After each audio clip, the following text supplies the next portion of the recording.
কি করবে মা বলো, সবই বিধাতার ইচ্ছে। না হলে আমরা বুড়ো মানুষ থাকতে জামাইকে কেন তিনি তুলে নেবেন? ও গিয়ে কি একটা বিপদ হলো মামা। একে অভাবের সংসার, তার উপর চারিদিকে ধার দেনা করে রেখেছে। আমি কিভাবে এখন এত দিক সামাল দিব বলো তো? সেজন্য তোমার মামি বলেছে আমার বাড়িতে গিয়ে উঠতে। তা তো আর উঠবে না। চলো মা, চলো না দাদুর বাড়িতে চলে যাই। সেখানে পল্টু আছে, আমরা সারাদিন খেলতে পারবো, তাই না দাদা? না মামা, এতগুলো মুখ নিয়ে কোথাও যাওয়া যায় না। তাছাড়া ভিটেটাও তো একটু আলো দিতে হবে। তাহলে আর কি, আমি তবে উঠি। পাওনাদার এলে ঘটি বাটি বিক্রি করে বিদেয় করো।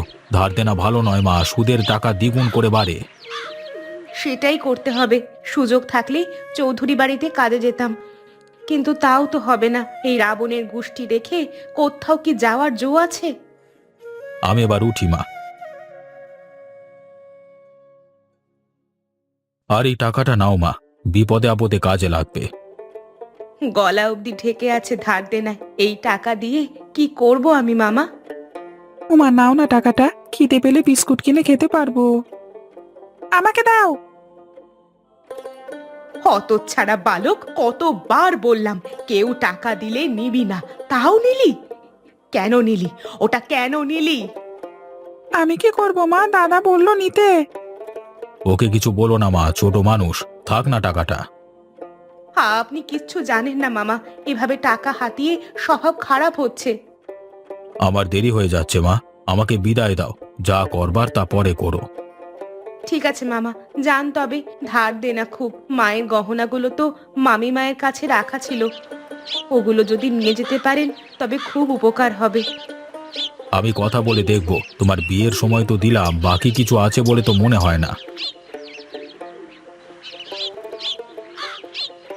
বিমল, কমল, কোথায় গেলি তোরা? তাড়াতাড়ি আয় এদিকে।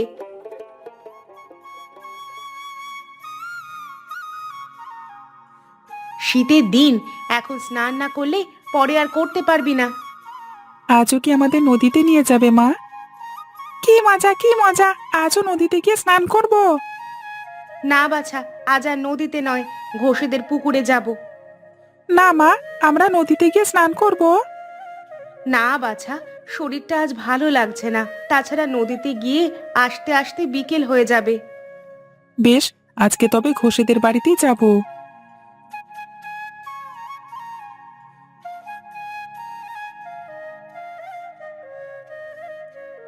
মা, ও মা, দেখো কি নিয়ে এসেছি। সে কি, তুই কই গিয়েছিলি এই ভর দুপুরে? আর ও সব কি নিয়ে এসেছিস? শাপলা ফুল। কদিন ধরে শাক পাতা খেতে খেতে ভালো লাগছিল না, তাই বিলের ধারে থেকে ওগুলো তুলে আনলাম। ফেরার পথে গয়া পিসির সাথে দেখা, তিনি এই চিংড়ি দুটো দিয়ে দিলেন। বললেন তোর মাকে দিয়ে দে, শাপলা দিয়ে রাঁধলে বেশ হবে। মেয়ে নোলা দেখে আর বাঁচি নে, দিল আর তুইও নিয়ে আসলি। এই গপ্প যে কতজনকে করবে সে খবর আছে? করলেই বাকি, আমাদের সংসার যে পড়ে গেছে তা তো সবাই জানে মা।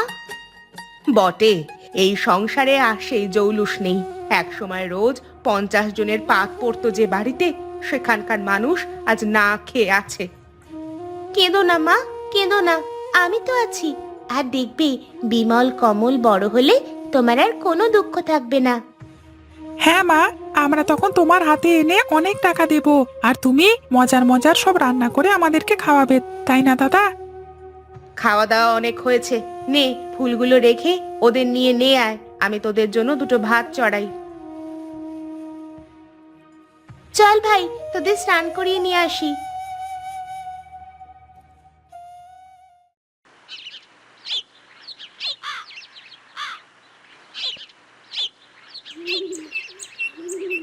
হায় রে ভাত, এই ভাতের জন্য এত কিছু করতে হয়। দুদিন পর সেগুলোও থাকবে না, ছেলে মেয়েগুলোকে নিয়ে তখন উপোস থাকতে হবে। তাও না হয় থাকতুম, কিন্তু এত দেনা পরিশোধ করব কিভাবে? দুদিন পর পর পাওনাদারদের কথা আমার আর শুনতে ভালো লাগে না। বৌমা, ও বৌমা, ঘরে আছো? কে এলো? আবার কোনো পাওনাদার নাকি? কি ব্যাপার, কেউ বাড়ি নাই নাকি? কখন থেকে ডেকে মরছি, কেউ সারাটি অবধি দিল না। ও, মা এসেছে। ও, আমি রান্নাঘরে, এখানে চলে আসুন।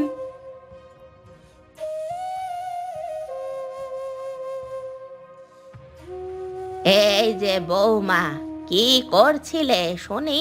আমি সেই কখন থেকে ডেকে মরছি, আমার কথা কি শুনতে পাওনি তুমি?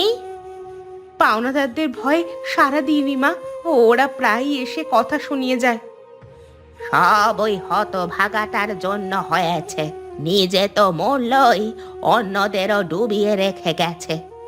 কি দরকার ছিল ওর এত এত টাকা সুদে এনে ব্যবসা করতে? ওকে কিছু বলবেন না মা, সে তো জানতো না যে এমন হবে। তা আপনি হঠাৎ কি মনে করে? তোমাদের দেখতে এলাম বৌমা, ছেলে মেয়েগুলোকে কতদিন ধরে দেখি না। কিন্তু বিকেল যে হয়ে এলো, এত দেরিতে এলেন, আবার ফিরবেন কখন? আমি আর ওখানে যাব না মা, এখন থেকে তোমাদের এখানেই থাকবো। সে কি কথা, দাদার ওখানে থাকলে আপনি তো খেয়ে পড়ে থাকতে পারবেন মা।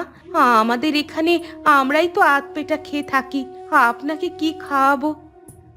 তোমরা যা খাও আমিও তাই খাবো। ছেলেটা মরে গেছে, তোমাদের এখানে একা রাখতে আমার মন মানে না বৌমা।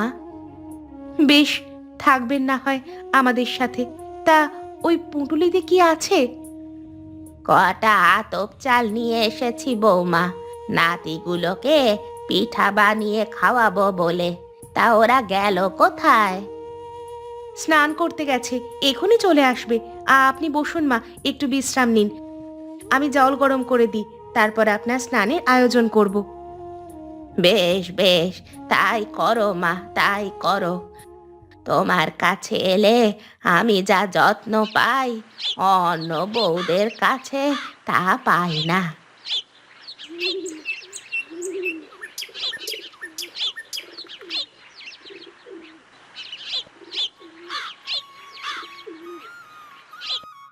বৌমা, ও বৌমা, কোথায় গেলে এই সাত সকালে? মা, আমি এখানে কয়েকটা গেছো আলু পাড়তে গিয়েছিলাম। সে কি, এই ভোরবেলা ও সব আলু দিয়ে কি হবে বৌমা? ঘরে তো কিচ্ছু নেই মা, যে সকালে ওদের খাওয়াবো, তাই এই আলু সিদ্ধ করব।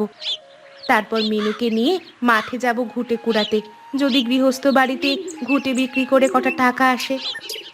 হায় বিধাতা, এই দিন আমায় দেখতে হলো। যে বউ কখনো নিজের হাতে রান্না পর্যন্ত করেনি, সে যাবে ঘুটে কুড়াতে। সেদিন কি আর আছে মা? একসময় এই বাড়ি কাজের মানুষে ভরা ছিল, আজ সে সময়ও নেই, মানুষও নেই।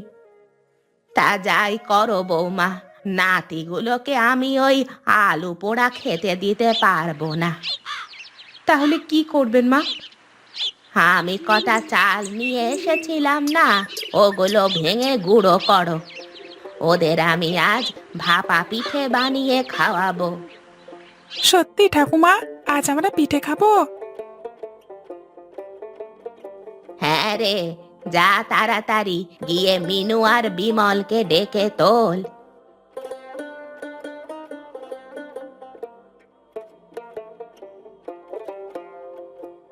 দিদি, ও দিদি, ওঠো, আজকে বাড়িতে পিঠে হবে। কি হলো বৌমা, তুমি দাঁড়িয়ে রইলে কেন আবার? যাও, চালগুলো নিয়ে বসো। যাচ্ছি মা, আপনি সরঞ্জাম নিয়ে উনুন জ্বালান।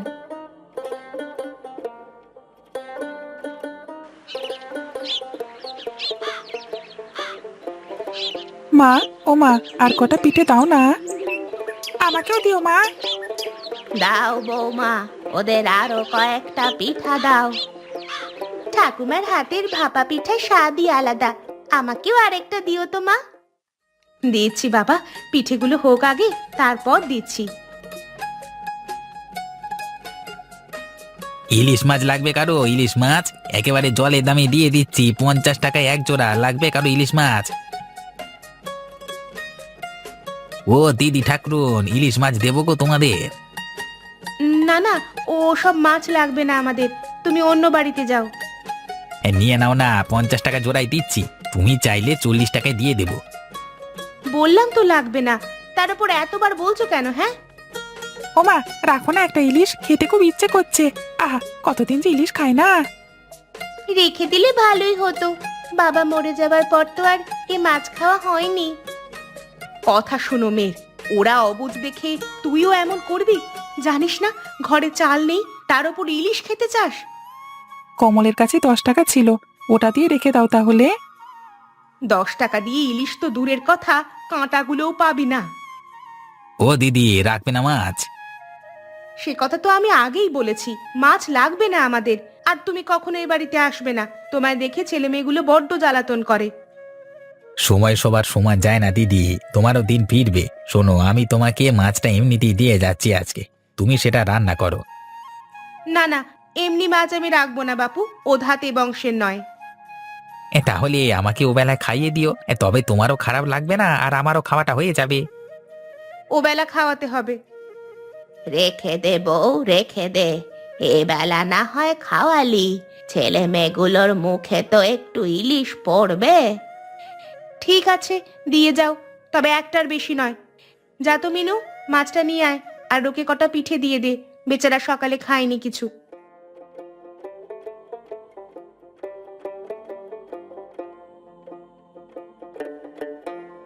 এই নাও মা, এই নাও। পিঠাগুলো খেয়ে নাও আগে। সে আমি পথে পথে খাবো ক্ষণ, তোমরা আরাম করে খাও গিয়ে। তুমি এসো কিন্তু, আমি রান্না করে তোমার জন্য অপেক্ষা করব। আসবো দিদিভাই, আসবো। আগে মাছগুলো বিক্রি করি তো। মাছটা অনেক বড় দিয়েছে, মনে হয় ডিম আছে, তাই না দাদি? আহা, কতদিন পর ইলিশ মাছ খাবো, কি মজা কি মজা। হ্যাঁ রে, ইলিশ যে রেখে দিলাম, ঘরে যে চালই নেই, মশলাপাতিও তো লাগবে কিছু। ও সব কিচ্ছু লাগবে না বউ, তুই ওই 10 টাকা দিয়ে 1 সের চাল কিনে আন, আর কুমড়ো পাতা দিয়ে ইলিশ পাতুরি কর, এতেই হয়ে যাবে। ইলিশ পাতুরিতে হবে? হবে মা, হবে। তোমার হাতের যে রান্না, তা খেলে আর ভোলা যাবে না। বেশ, তবে বিমল কমল, যা তো গিয়ে 1 সের চাল নিয়ে আয়। যাচ্ছি মা, পিঠেটা শেষ করেই যাচ্ছি।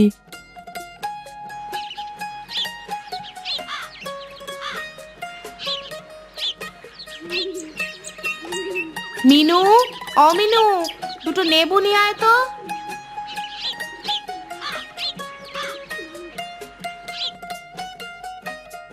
সে কি মা, নেবু পাতা দিয়ে কি হবে?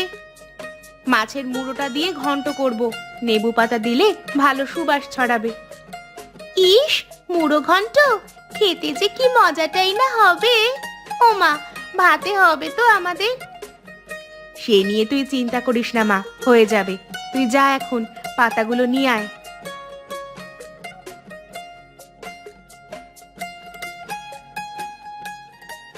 বৌমা, ও বৌমা, মাছওয়ালা এসেছে? না মা, এখনো তো আসেনি। সে কি, বেলা যে পড়ে এলো, তবে কি ও আমাদের ফাঁকি দিয়েছে? মাছ বিক্রি করতে দেরি হয়েছে বোধহয়, চলে আসবে এখনি। মা ঠাকরুন, ঘরে আছো মা? ওই যে ডাক শোনা যাচ্ছে, আসলো বুঝি? হ্যাঁ গো, রান্নাঘরেই আছি, কুয়োতলায় জল আছে, হাত মুখ ধুয়ে চলে এসো।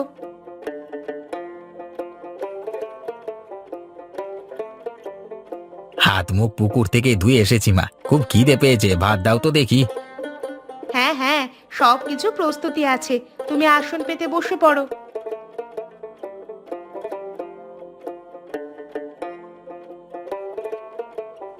এর মধ্যে আর কিছু খাওয়া হয়নি বুঝি? না গো মা, সেই সকালে তোমার হাতে দুটো পিঠে খেয়েছিলাম, আর খাওয়া হয়নি। তা যা পিঠে বানিয়েছো তুমি, যেমন স্বাদ তার তেমন গুণ, দুটো খেয়েই সারাদিন কাজ করছি। এই নাও খাওয়া শুরু করো। আগে পাতুরি দিলাম, মুড়ো ঘন্টটা এখনো হয়নি, এটা শেষ করতে করতে হয়ে যাবে। অমিনু, কোথায় গেলি মা?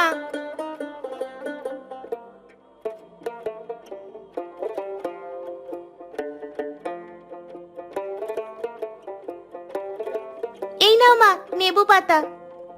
তা দাদা ঠাকুরন কোথায়? কতদিন ধরে ওনাকে দেখছি না যে। ছেলে আমার মারা গেছে বাবা, এই পোষে 3 মাস হলো। আহা, বড্ড ভালো মানুষ ছিলেন গো। বাপ ঠাকুর দাদারা বলতেন ভালো মানুষ বেশি দিন থাকে না।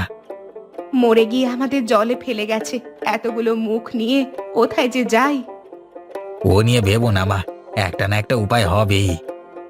কি উপায় আছে? এখন মানুষের বাড়িতে গিয়ে ঝিয়ের কাজটা করা বাকি। ঝিয়ের কাজ করবে না কেন মা? তোমার এত ভালো রান্নার হাত, তুমি একটা হোটেল দাও, দেখবে মানুষ তোমার বাড়িতে এসে কাজ খুঁজবে। সে কি আর বললেই দেওয়া যায়? কেন যাবে না? একটু একটু করে শুরু করবে, দেখবে একদিন অনেক বড় হবে। শুরু করতেও তো কিছু টাকা লাগে, সে টাকা পাবো কই? আর কে খাবে এখানে? আমি তোমায় কিছু টাকা দিয়ে যাব মা, সেই টাকায় বাজার করে রান্না করো নিজে। আর মাছ আমি এসে দিয়ে যাব, মাস শেষে তাদের দাম ধরে নিও। তাহলে ভালো হবে মা, উনি তো মাছ ধরেন, আর শাকসবজি আমরা নিজেরা করে নিতে পারবো। বলছিস তুই? হ্যাঁ বৌমা, মাঝি ঠিক কথাই বলেছে। তুমি এই ব্যবসা দিয়ে দেখো, যদি সফল না হও তবে অন্য পথ দেখো। ঠিক আছে, তবে কাল থেকেই রান্না শুরু করব। তবে মানুষ নিয়ে আসতে হবে কিন্তু তোমার। সে নিয়ে ভেবো না মা, আমি সব জেলে মাছিদের নিয়ে আসবো। আর সকালবেলায় কিন্তু তোমার ভাবা যায় মা ঠাকুরন। বেশ, তাহলে সকালে ভাপা পিঠা আর বিকেলে ভাত মাছ। যাক বাবা, অবশেষে তাহলে একটা গতি হলো। সে কদিন যাক, তারপর দেখা যাবে। এবার যা তো মা, বিমল কমলকে ডেকে নিয়ে আয়।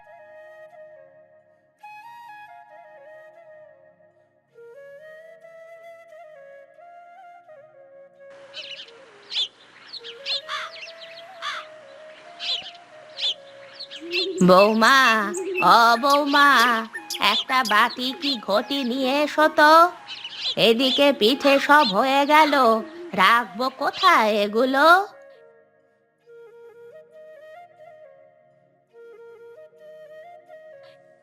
এই নিন মা, ঝুড়ি নিয়ে এসেছি। হ্যাঁ হ্যাঁ, তাড়াতাড়ি দাও, ওরা আবার চলে আসবে।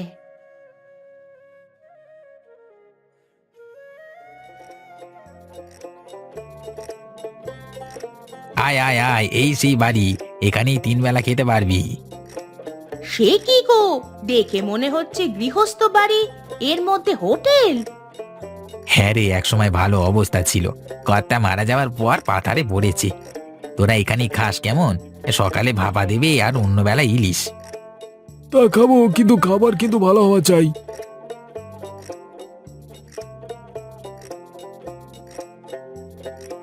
আরে বুড়িমা, দেখছি ভাপা পিঠে বানাচ্ছ, আমাকে দাও তো কয়েকটা। বসো বাবা, বসে খাও, আমি আসন পেতে দিচ্ছি। তোমার দিতে হবে না কষ্ট করে মা, আমরাই করে নিচ্ছি। তুমি আমাদের এত কম দামে খাওয়াচ্ছ, এই ঢের। খাওয়ার কি দেখলে মা, কটা দিন যাক, হোটেলটা একটু শক্ত হয়ে যাক, তারপর দেখবে বৌমার হাতে কি জাদু। আমরা আছি সে পর্যন্ত, আমরা থাকতে খদ্দেরের অভাব হবে না।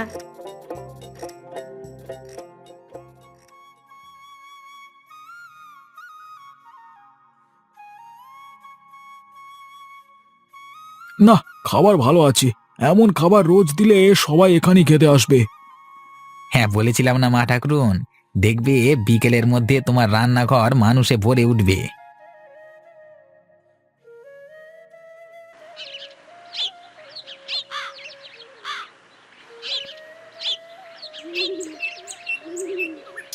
ও দিদি, আমায় আরেকটু ঝোল দাও তো। এই নাও দিদি, আর একটু ভাত দিব? না না, একেবারে পেট ভরে গেছে, এই যে খেলাম, রাতে আর খেতে হবে না গো। ও বৌমা, নিবারণের পাতে ভাত দাও কটা। হ্যাঁ মাসি, আর একটা ইলিশ পাতুরি দিও তো। পাতুরি তো নেই বাবা, ঘন্ট আছে, দিব? তাই দাও, তোমার হাতে যাই খাই তাই তো অমৃত। আহা, এমন খাবার আমি কতদিন খাই না। খেয়ে নে ভালো করে নিবারণ, সকালে ভাপা আর রাতে এমন মজার ইলিশ কোথাও পাবি না। এসব খাবার কি একা খেতে ভালো লাগে দিদি? কাল থেকে ভাইটাকেও এখানে নিয়ে আসবো, ওসি হাটে খায়, তাও আর বেশি দামে। তাই নিয়ে এসো, এখানে তো অল্প দামে সব হয়ে যাবে।